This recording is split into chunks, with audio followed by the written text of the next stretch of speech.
తను చెప్పిన ఆధారాల ప్రకారం తవ్వితే అక్కడ బాడీ బయటపడ్డది. ఇంకా చూపిస్తాను, ఇంకా ఉన్నాయి, చాలా ఉన్నాయి, తానే పూడ్చిపెట్టాను, తానే కాల్ చేశాను అతను చెప్తున్నాడు కదా. సో అతను పూర్తిగా ఇప్పుడు పోలీసుల రక్షణలో ఉన్నాడు. అతను కోర్టు ఆదేశంతో అతనికి పూర్తి రక్షణ ఇచ్చారు. ఇంకా సిట్ దర్యాప్తు మొదలైందనమాట. అయితే ఆ టైంలో ఆ 2 దశాబ్దాలలో ఆ 20 ఏళ్లలో చాలా మిస్సింగ్ కేసులు నమోదైనాయి. అక్కడ అందరూ ఆడవాళ్లే, విద్యార్థులు, మహిళలు, యువతులే.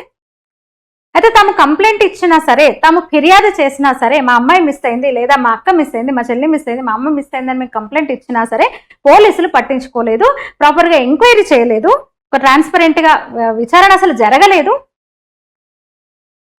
అని బాధితులు ఒక్కొక్కరుగా బయటకు వస్తున్నారు. అందులో సుజాత భట్ అనే ఒక ఆవిడ, అప్పుడు కూడా తను చాలా న్యాయ పోరాటం చేసింది. మణిపాల్లో ఎంబీబీఎస్ చదువుతున్న తన కూతురు కాలేజ్, తన స్టూడెంట్స్ అంటే తన ఫ్రెండ్స్తో వచ్చి మిస్ అయింది. తను కంప్లైంట్ చేశాను, పట్టించుకోలేదు. అక్కడ ఉన్న వాళ్ళు చెప్పడం ఆలయ అధికారులతో అమ్మాయి మాట్లాడి వెళ్తుండగా మేము చూసామని అక్కడ వాళ్ళు చెప్పారు, కానీ పోలీసులు పట్టించుకోలేదు. ఇప్పుడు నాకు న్యాయం జరగాలని ఆమె ఇప్పుడు డిమాండ్ చేస్తుంది అనమాట. సుజాత భట్ అనే ఆమె